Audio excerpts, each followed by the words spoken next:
Here are the 6 proven tips to ace your Jamb. First tip has to do with understanding the format of the exam.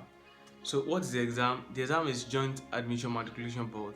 It's a computer-based examination. They give approximately 180 questions and then with 2 hours time. So you have to know that the first thing for you to do is, like, maybe you've not been acquainted with the using of computer, you have to go and learn it. That is imperative. So you have to go and learn it because we've seen many people get into the exam or even with well preparations, and then they get there because for the fact that they've not been acquainted with the using of computer, they got there and then they messed up. Most of them, their hands will be shaking and all those stuff like that. So you have to be acquainted with the using of computer, and then you should know that the hours 2 hours with 180 questions. All this format will make you to be well and effectively prepared. The second tip has to do with the creating a studying schedule. You have to create a study schedule. If it is night that is well with you, use night. If it is day, use day. Don't because my friend is studying, my friend is studying at the night, so I'll be studying at the night. You might not be a night reader, you might be a day reader. So don't copy anybody. Another this is that some people will be like, I want to study for 24 hours. No, studying for 24 hours don't mean or does not guarantee you higher score in Jamb, because according to psychologists, it has been proven that our brain can concentrate for just 1 hour. So if you read for 1 hour, it's imperative for you to take a break, a recess, and then you go back to the exam. So reading for 24 or straight 24 hours does not mean that you get 400 in Jamb. No. So even me, I'm not the kind of person that read for maybe 5 hours, 8 hours. If I read for 1 hour, I'll stop and then I will take a break and I will come back to that book. So don't copy anybody. If you can read in the day, read in the day. And then if you are a night reader, read at the night. So don't copy anybody. Don't because your friend is studying at the night and then you also want to study at the night. No. The third is have to do with solving the past questions. There's no way you not solve the past question. And then what's the extent of solving past question? Because when you are solving past question, you have the clue on how Jamb set its questions. There's a way WAEC sets its own question, there's a way NECO sets its own question. And the way they set their questions is actually different. And then most of the times I usually say it, the examiners are there to fail you. Their opinion is to fail you and then to text you, to unlearn you of some certain things you've been taught. So you have to study the past question. Even you've been reading, it's actually imperative for you to study past question. Without you studying past question, you might read and still bank. You get it?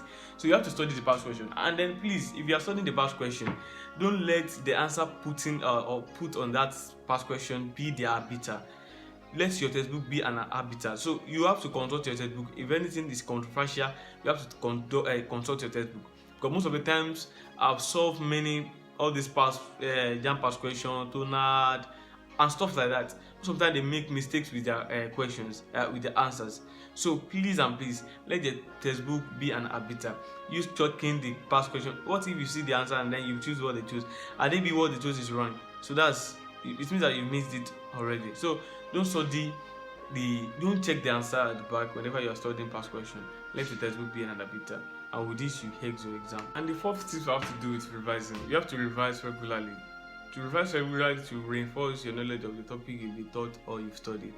There's no other way to that. If you want something to stay there in your brain, you have to revise it. This is my own method. If they teach me something today and then tomorrow I want to read another thing, or there's a need for me to read another thing, I'll first revise the thing that I've been taught yesterday before I take another thing. Because whatever you water grows. If you water it will die. So what are the ways for you to read or to water what you've been taught? The best way for you to water is to revise. If you revise it, it will stay there.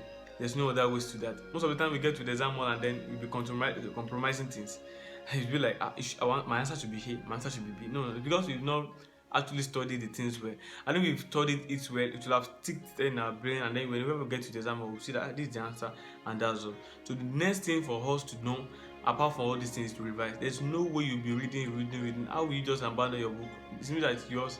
You want it to die. The fifth tip has to do with getting enough rest. Like that, but don't because I want to hit the exam, I want to get 400, I want to get 300, and then you won't sleep again. You have to sleep because the exam will come and then it will go to remain on you. So don't wound yourself. You have to rest. And then that's been proven psychologically that if you don't rest, your brain will be eating itself, because our brain has two food. And the first food is the food we usually eat, normal food we do, and another one is rest. If you don't rest, your brain will be eating itself. You can make research on that. Your brain will be eating itself, and what remains if your brain eats itself? it means that that's what you want to use, that's what you wanted to use, and then what you wanted to use is eating itself already. So what remains? So get enough rest, please. That's it. Last but not least, tips is 6 tips. It's talking about dividing your study into sections. So you have to divide your study into sections. Don't overload yourself with works. You have to divide it. Okay, I want to study this one for 2 hours, and then after 2 hours I will solve the past question for 30 minutes. That's how it should work. You have to divide it, and these are the things that have been, that has been proven, and then it has really been working. But let me add this one to it. There are some subjects that they're kind of stubborn like that. There are some things they don't want to stay there. We have what we call stick notepad. Go and get it. Maybe you have room.